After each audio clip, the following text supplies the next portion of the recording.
last week we finished chapter 24, and I just wanted to recall a few things there as they relate to the beginning of chapter 25.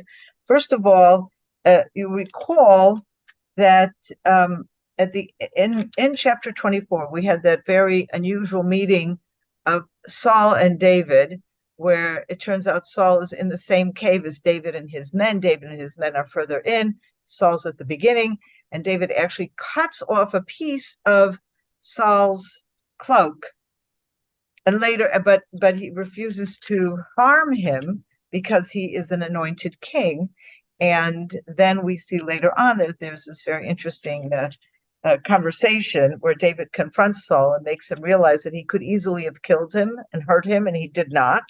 And it is at that point that Saul, for the first time in his words, declares publicly before all these people gathered there that he realizes that David will indeed be the king.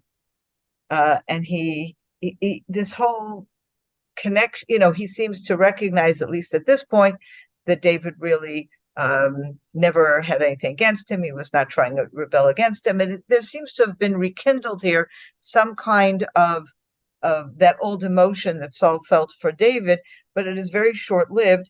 At the very end of the chapter, we have, first of all, David swore to Saul some kind of fealty or whatever. But then they separate. Saul goes back to his home, and David goes back to where he is camped out. And then, of course, we know in future chapters that Saul goes back to chasing after David. So, we saw this as perhaps a sign of instability, mental illness, even paranoia. I'm not sure how you want to diagnose Saul, but it is certainly a very problematic situation. And we mentioned about this ripping of the garment as a symbol of a rendering, a tearing of the relationship. Okay. And we saw something very similar in chapter 19 when Samuel rebukes Saul for not obeying God in the battle against Amalek. At that point, Samuel and Saul separate, and as Samuel turns away from Saul, Saul grabs his cloak and again tears something. And we see then right after that, this is chapter 19, verse 27,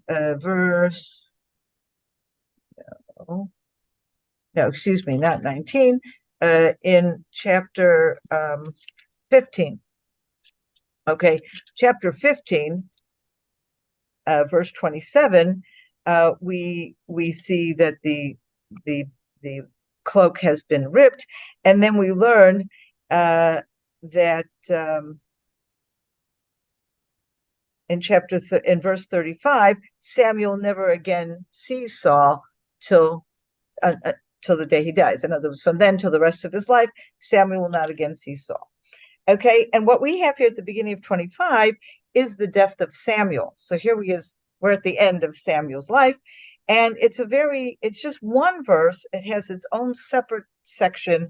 It's the first verse of 25, but I don't know if I explained this once, but in the Masoretic text, in the Jewish version of the Bible, there are paragraph designations, okay, and having nothing to do with the chapter and verse. Well, the verses, the separation of the verses is a Jewish tradition, and the Christians have the same tradition as the Jews. The division into chapters was actually a Christian development that Jews adopted for convenience. If you want to tell someone chapter this, verse that, it makes it very convenient. But there is an unnumbered system that just has different paragraphs and without numbers. But what it does is give you a sense of when does a new subject begin. And so verse 1 of chapter 25 is its own subject.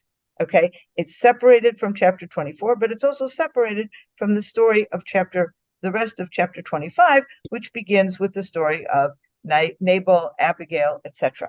And in many ways, then you can see that the death of Samuel is really connected both to what happens afterwards and to what happens before. there's here a separation. Samuel died. Everybody has gathered to mourn him. And the end of that same verse, it says that David then went to the Paran desert. Now it says all of Israel gathered to bury him in his home in Ramah. We can assume that neither David nor Saul was there. Okay, because even though they have this pledge of let bygones be bygones, it happens at the end of 24. David immediately goes, they separate, they part ways, and we can see here that David realizes he can't trust Saul, so he is not going to be in the same place as Saul. But I think it's interesting to note here, when is the last time they did meet? Okay, so we saw that Saul, back in chapter 15, we saw that scripture tells us that Saul and Samuel never again met. But there's a very interesting situation that you will probably recall in chapter 19. In chapter 19, this is the last time that David meets Samuel, and it is chapter 19, verse 18. And we have here, again, under one of these times that again, this David is running from Saul, and where does he go? Chapter 18, he escapes and he goes to Samuel, to the Ramah. And here there's something here that is so tender, for me, that David here in all his troubles is seeking help, is seeking comfort, goes to Samuel, who is the person who anointed him, and perhaps you could say started all the mess to begin with, and anoints him, and yet he goes back to Samuel at this time when he's running away from Saul. And while he's together with Samuel, Saul finds out that David is there and goes to him and tries to chase him, and he never does really meet up with Samuel or with David. Saul comes upon them, and we learn about this very odd thing that happens. We discussed it then. There's this spirit of prophecy that comes over Saul, and he begins to prophesy. And you get the sense that Samuel and David are there somewhere. They're in the background. They're part of this gathering of people, of prophets and people who are prophesying. And yet there's this distance. Okay, Samuel and David are doing their prophesying. Saul comes, and it's as if this spirit of prophecy prevents him from continuing his chase after David, and he leaves without David. And right at this point, of course, David leaves because he knows he's not safe. So we have this almost connection in a few different places, but indeed, this is the last time that David sees Samuel. And in this place, even though Saul almost connected with Samuel, he really didn't. And I keep remembering the tearing of the garments. And we have these three figures that are kind of turning around each other. And what we do see right after that instance in chapter 19, in chapter 20, as David continues his run, okay, he goes to, where am I?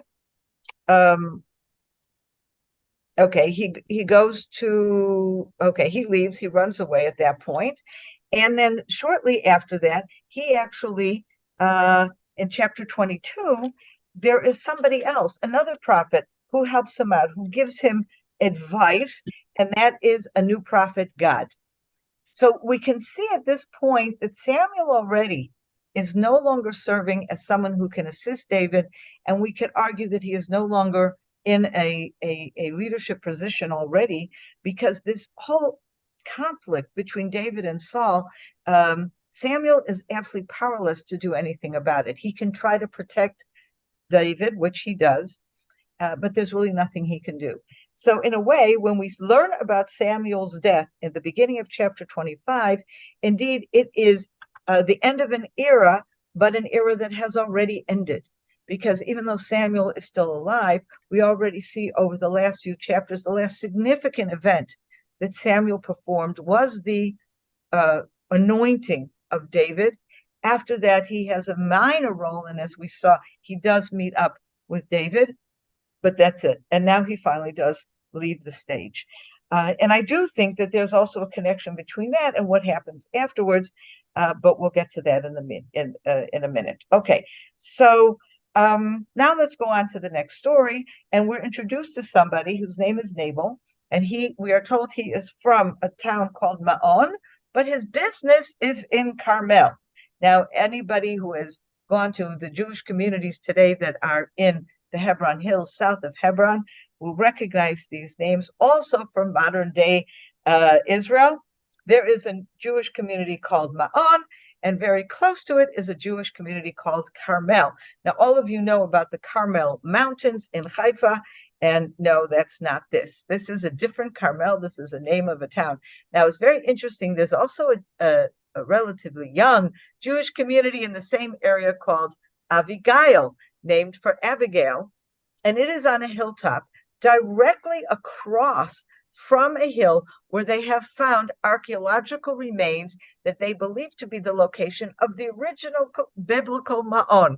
So the modern Ma'on is a little bit over.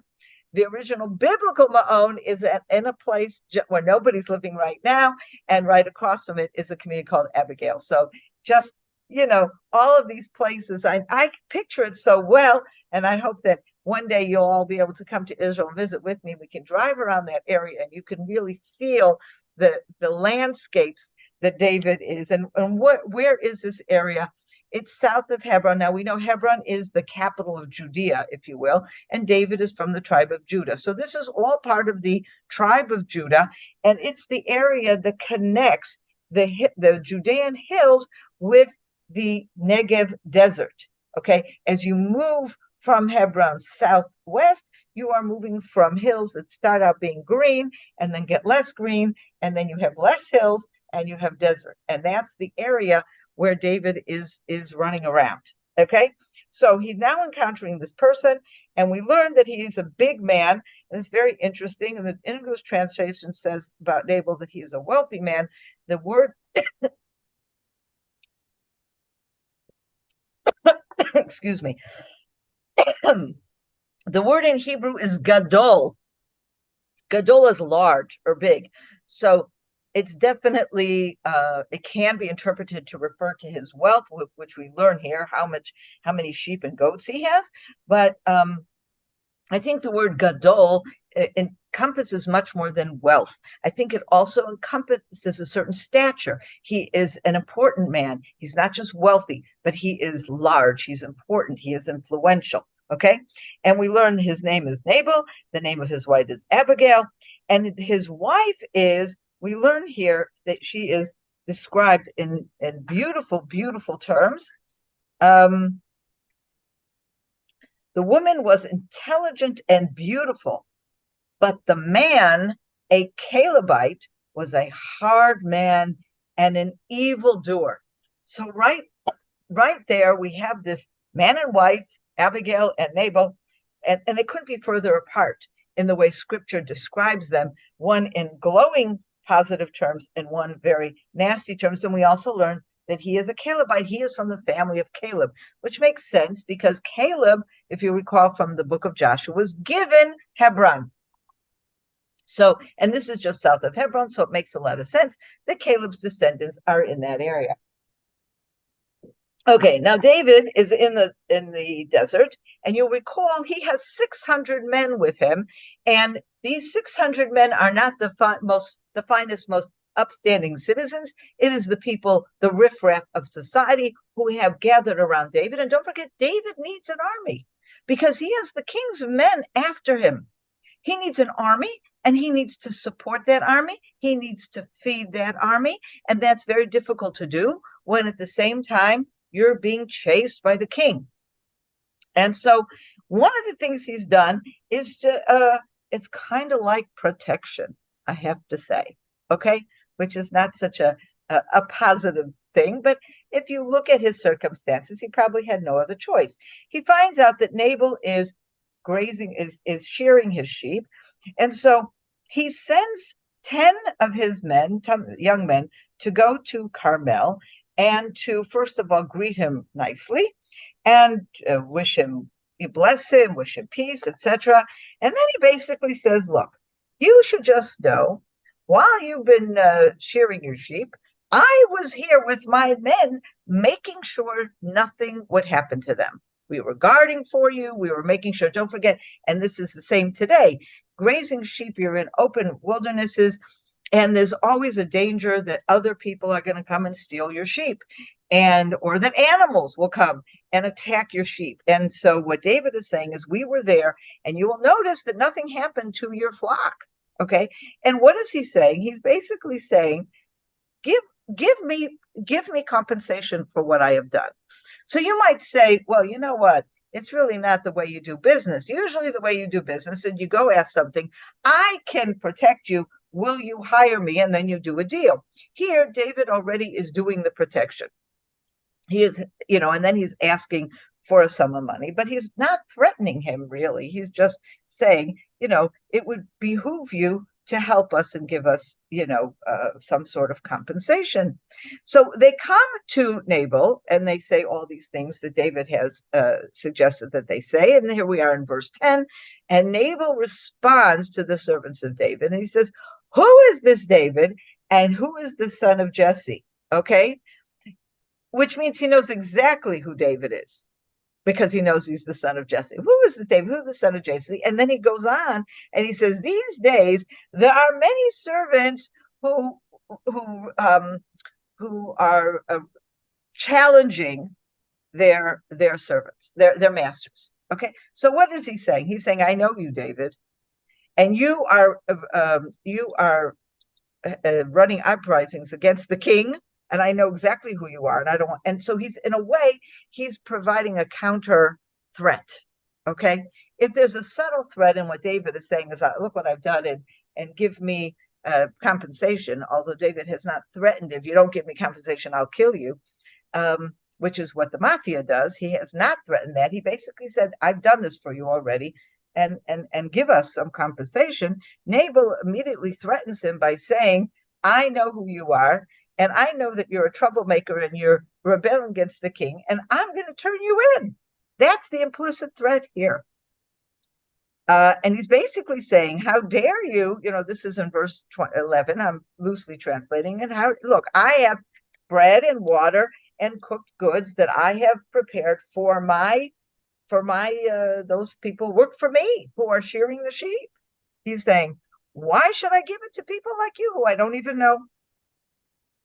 Okay, so they go and they tell David all of this. And of course, David is extremely angry at the way he's being treated. And he says, okay, that's it. And he prepares for war. Everybody puts on their swords and they go out for war. Okay, and he has 400 people with him. 200 he leaves back to watch their stuff. Okay, which we know he had 600 people, and we're still with the same 600. Okay. And here is where the story takes an amazing turn, because Abigail, who is, we just learned before how Abigail is so intelligent and wise and beautiful. So she is Nabal's wife, and she's told about what's going on, the whole situation. And so she decides, and this is also very interesting. She is told by one of the people who works for them, who works for Nabal, okay, and is saying like this. He's saying, David sent messengers from the desert to bless our master, okay, and what is he saying? He said, these people, talking about this fellow who works for Nabal. And here in this dialogue, we're learning more about what David's men have done from the perspective of Nabal's men that we didn't know before. So if you might originally have thought, well, David is just, leading a bunch of mafiosos and he's threatening Nabal, what we learn now from a very reliable source, which is somebody who works for Nabal, how really helpful David and his men have been. And he said, these people have been good to us. Okay. And they made sure that nothing would happen to us all those days that we were there in the fields. In other words, and he's saying he was like a wall for us, protecting us at night, protecting us during the day. This fellow who works for Nabal is telling Abigail how poorly Nabal treated David, even though David really was there for them and helped them out the whole time they were out in the field with the sheep. Not just in the great, and not just in the shearing, but the whole time they're grazing their sheep. And so, and he himself talks, as he's telling this to Abigail, he's calling him an evil man. Okay, so Abigail immediately realizes there's a conflict brewing here, and she wants to diffuse it. So she rushes and she takes 200 loaves of bread, 2 flasks of wine, 5 sheep that have already been prepared, and etc., all kinds of other stuff, and raisins and dates. And anyway, she puts them on donkeys and she goes out to David. And it's very interesting at the end of verse 19, she says, but she didn't tell her husband Nabal. Okay, so she also knows this is a real problematic guy. She's got to act on her own. All right, so she goes out, she's riding on this donkey, and she goes to David, and okay, and it's very interesting because now we have verse 21, we have like a kind of an interruption. Verse 21, as she's proceeding towards David, we find out what it is that David is thinking about it, and I'll just read it to you. Now, David had been saying, it was all for nothing that I protected that fellow's possessions in the wilderness, and that nothing he owed is missing. He has paid me back evil for good. May God do thus and more to the enemies of David, if by the light of morning I leave a single male of his. Okay, now, actually, it's a very interesting, basically what's happening is that David is so angry over this that he starts to lose it. Okay, and so we know already he took the people with their swords and they're going up to confront Nabal, but now we have in his own statement, a minute before Abigail gets there, he doesn't want to leave a single male living. Now, I'll just give you a little insight here on the Hebrew. The word for male in the Hebrew here is actually a phrase called mashtin bakir, which literally means, pardon my language, pissing against the wall. And so this is a very derogatory way of describing a male, but it is exactly the same word that is used later on with Ahab when Elijah talks about that Ahab's descendants will be wiped out. It uses exactly the same term. Okay, so there's a certain connection there between Ahab and Jezebel, whose descendants are discussed in the same way with that same word as Nabal, just to give you a sense of how the Bible sees all of those lovely, lovely characters. Anyway, so she intervenes now, Abigail, and she comes in, meeting him, and what does she say? She hurries, she goes down, she falls on her face, she comes to him bowing and with tremendous respect, and she said, please, she said, listen to what I have to say. And she essentially basically says, don't waste your time on this evil man. Okay, and now Nabal in Hebrew is Naval, and Naval means an absolute no good, worthless person. And so what is she saying here? She says he is exactly what his name indicates. He is a worthless person, okay? And he says, and she also says she didn't see the whole interchange, otherwise perhaps she would have been able to stop it then. But she says, very, very interesting. She is coming there, and this is very clear in verse 26. Again, I will read that verse in the English.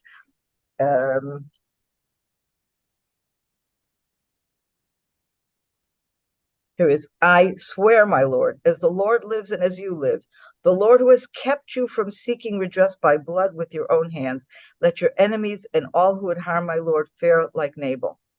She makes it very clear that she is there to prevent David from shedding blood. Okay, and in verse 28, okay, she makes it very clear that she is concerned. Okay, she's already seeing David. She knows who he is. She knows what he will be. And she was saying, again, let me just read it exactly in the English because it's very, very powerful. Please pardon your maid's boldness, for the Lord will grant my Lord an enduring house, because my Lord is fighting the battles of the Lord. and no wrong is ever to be found in you. And if anyone sets out to pursue you and seek your life, the life of my Lord will be bound up in the bundle of life in the care of the Lord, but he will fling away the lives of your enemies as from the hollow of a sling. Now, basically what she is saying is, we know you're going to be king. We know you're going to be the next leader of Israel. Don't allow your kingdom to begin with the slaughter of a bad guy. Yes, he's a bad guy, but don't bloody your hands with this kind of battle. It's not good for you. It's not good for who you are meant to be. And it's really an incredibly bold, an incredibly noble initiative. So she's not just going there to save her husband. She's saying this to save David, which is really, really amazing. And then she continues in verse 30, and this is, of course, how we see that she knows exactly who he is. And when the Lord has accomplished for my Lord all the good he has promised you and has appointed you ruler of Israel, do not let this be a cause of stumbling and of faltering courage to my Lord, that you have shed blood needlessly, and that my Lord sought redress with his own hands. And when the Lord has prospered, my Lord, remember your maid. So again, she knows that God has designated David to be now what? Again, in Hebrew, the word here is nagid, not melech. And we talked about this in the past because we use this word back in chapter 10 when Samuel anoints Saul. And I don't know if you remember this, when we had a whole conversation, Samuel doesn't want to appoint a king, and he's very concerned about the king and the fact that a king of Israel can get involved in all kind of excesses. And so he uses the word nagid in chapter 10, verse 1, where Samuel anoints Saul. He says he's anointing because the Lord has anointed you on his territory as a nagid, a prince, a ruler. The main difference between a nagid and a king, of course, we know comes with rather absolute power, and his descendants take over. It's a whole different atmosphere. And it's very interesting that what Abigail is saying here is, yes, God has anointed you to be the next king, but don't become a king where absolute power goes to your head. You don't want to be the kind of king who's just going to go around killing the people you don't like. And it starts right now with Nabal. This is not the important circumstances for you to do this kind of thing. And so her message is really so very, very important. And in fact, and I would just refer this as well, when Samuel anoints David, he anoints him as king. The word melech is used. But even here, there's a certain a kind of limitation on that word, because it says, when God sends him, this is chapter 16, verse 1, it says God's telling Samuel to go and anoint. It doesn't say David yet, it says one of the sons of Jesse. He says, because I see in his sons, for me a king. So even though he is anointing David as a king, it's very clear, a king of God, for God. It's not a king of the Israel that has ultimate power because he becomes the God or he becomes the absolute ruler. It is a very different kind of king. It's a king that is quite limited in his power. And of course, David is very grateful, and he thanks her for preventing himself from falling in this kind of problematic behavior. And you can get a sense here of David at a sort of crossroads. By being forced to run away from Saul, he is forced to take up with people that are really problematic people. His 600 men, they're from the dregs of society. He's running away from Saul. Now Samuel has died. And if we saw before that when David, at the beginning of his fleeing from Saul, he seeks out Samuel as a kind of refuge. And then over the next different escapes, Samuel is no longer there to help him. You get a sense now that what happened was the first verse in this chapter, Samuel dies. And so finally we know there is no more Samuel. If Samuel was a kind of spiritual guide for David, if it was somebody who could have acted as a sort of, helping him see the proper way to behave. Samuel is gone. Who now can fill those shoes of Samuel, at least with regard to David and the appropriate behavior, ensuring that he is a noble person and is ready to take on this role as a king? It is going to now be Abigail. She will now become that modifying kind of influence on David, and it's really very special. Now we see then in verse 37 that where am I? Yeah, verse 37, we see all of a sudden what happens next. Okay, so Abigail has done this. Okay, David goes his way. Abigail now goes back to Nabal. Now remember, Abigail is always referred to as his wife. So as his wife, she has an obligation. She just handed David all kinds of stuff belonging to Nabal. And don't forget, in the ancient world, the property is the property of the man. So basically what she did is she took the food and all kinds of stuff, and she gave it to David against his will. Okay, but now she feels duty bound to tell him what she did. And when she comes back, he's drunk. And so, and he's saying he's in a good mood because he's drunk. So she wants to wait. And you could see that in two ways. Either because he's in a good mood, she knows that this will ruin his good mood, so she wants to wait till the next day. And another thing is, if he's drunk, God only knows what he will do to her. He may be, violent or whatever the case may be. She waits and she tells him the next morning. And what happens? What's his response? And here it's very interesting. In verse 37, at the end of the verse, we have his heart died within him, and he became like a stone. Or you can say either the heart became like a stone or he became like a stone. But then he lingers 10 days, and only at the end of the 10 days, it says God struck him and he died. So here we have a situation, and I think it's brilliant the way Scripture describes this for us. This is an evil man, and Abigail avoids the confrontation, as a result of which David is grateful to Abigail for avoiding the bloodshed. And when she goes and tells Nabal what she has done, you get the sense that if he had his druthers, he would go out and kill David. He's furious. And what happens instead? His heart turns to stone. So you can say he had a stroke or whatever. I like to believe his heart turned to stone because that's exactly what his heart was. He had a heart of stone. He had no heart. He was an evil man. All he cared about was himself, and he didn't care about anybody else. And he's married to this wonderful woman who he doesn't deserve. And of course, problem solved, he actually dies. And then we have, of course, David, hearing about it, sends for Abigail to marry her. And I think two things are going on here. Number one, of course, he's already met her. He's gotten to know her as an unbelievable woman. So he wants to marry her because she's such a wonderful woman. But it's also an amazing kindness.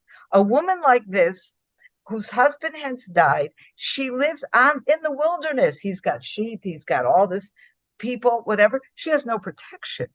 In an ancient society, she has no protection. So if David is marrying her, he's not only wanting her by his side because he doesn't say anywhere that he loves her, but he's not only taking her as perhaps that of respect or honor or whatever, but he's also doing an amazing kindness to her, but taking her under his protection. Because in the ancient world, a woman without a man really is in need of protection. And then there's a couple last things. I know we're a little over time, but I just want to finish this chapter. First of all, we have in verse 42, okay, this is the servants of David have gone to ask Abigail, will she come back to David and marry him? And we have this in 42. She hurries up, she gets up, she rides on the donkey, and her 5 maid servants go with her, and they go after the messengers of David, and she becomes his wife. Such a similar situation, such a similar verse. If you go back to Genesis chapter 24, and here we're talking about Rebekah, who Eliezer, or it doesn't even say his name here, the servant of Abraham, brings Rebekah to Isaac. Look what we have, okay? In verse 20, right, where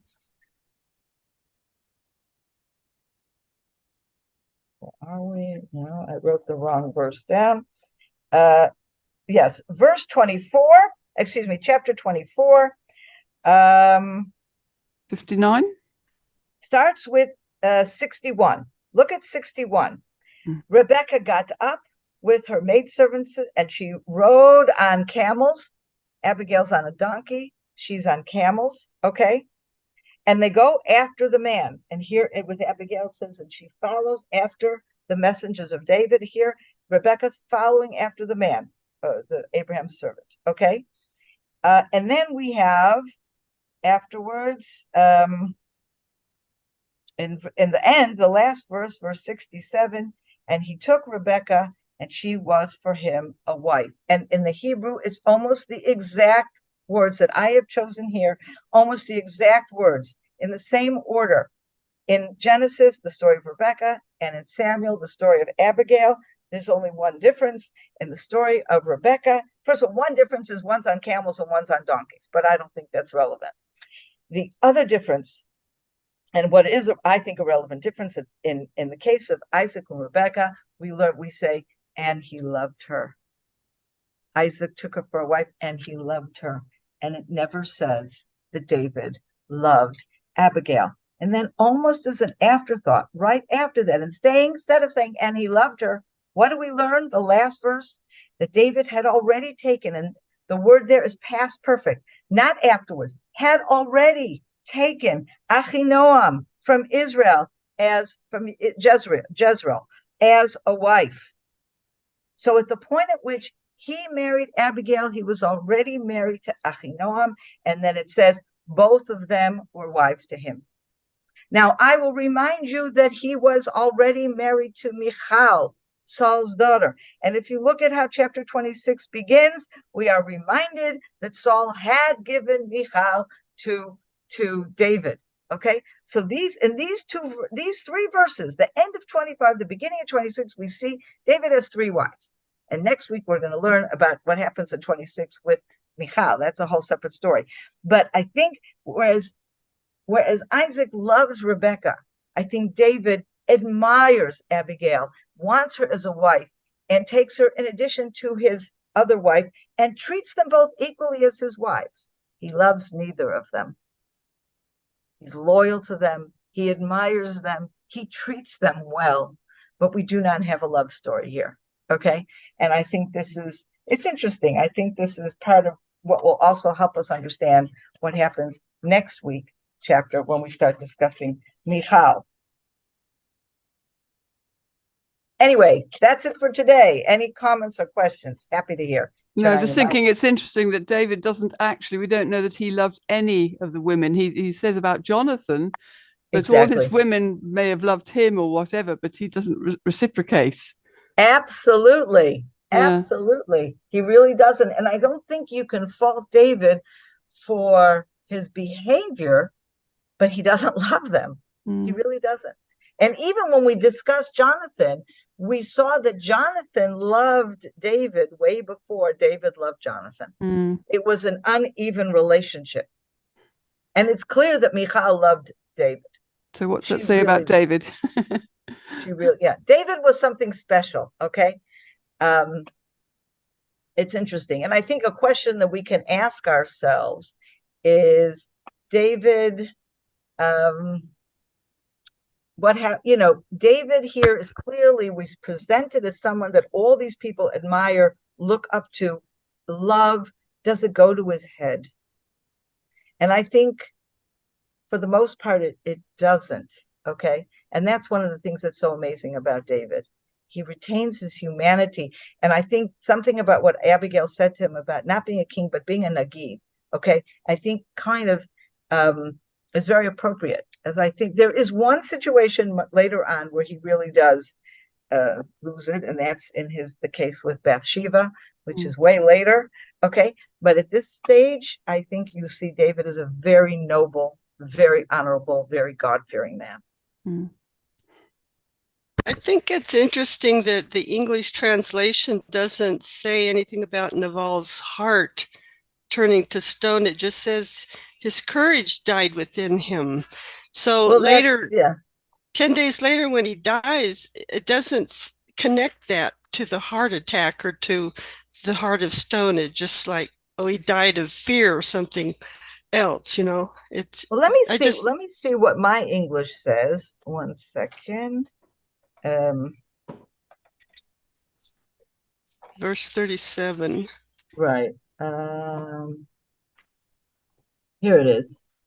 The next morning, when Nabal had slept otherwise, his wife told him everything that happened, and his courage died within him, and he became like a stone. So first of all, it's interesting. In Hebrew, it is that his heart died within him. Nothing said about courage. Now, you might say that what that means is his courage died, but I don't think there's anything about courage here. Courage is not relevant here. What do you mean his courage died? You could say his anger died or his anger flared, but what does courage have to do? I don't understand that translation at all. It makes no sense to me. But in the Hebrew, okay, so the first part is his heart died within him. That's clear. But then the Hebrew said, and it, or the same word in Hebrew for it and he. Okay, so the question is it he was like a stone or it was like a stone, referring to the heart? That's not clear. And in the English, it says, and he became like a stone. That's also choosing an interpretation when it can easily be that he was like a stone. But I'm perfectly happy to say the heart was like a stone, because and that says so much more than he was like a stone, if you ask me. Interesting. Okay, anybody else? Very quickly. Yes, Carol. Right. The word ruler or captain, you said, was used in chapter 10, verse 1, where Samuel anoints David to be captain over his inheritance. And then you say that Abigail uses it again, this word ruler or captain. In other words, don't spoil the beginning of your reign. But then did you say that Samuel had actually used the word melech? When he did. When he anoints David, not when he anoints Saul. No. Okay. But don't forget, when he anoints Saul, he's part of it in this whole struggle with the nation and with God, where he doesn't want this king at all. Okay. So in the end, he says, okay, have him a captain, a little less than a king. And maybe that's like a wishful kind of thinking. But what happens when he anoints David, and I found, well, let me see where that verse is.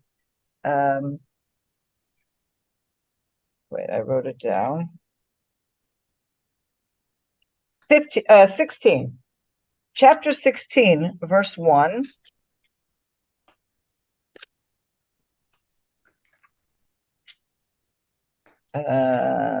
Lovely. Yeah. What do you have? It says he uses the word melech.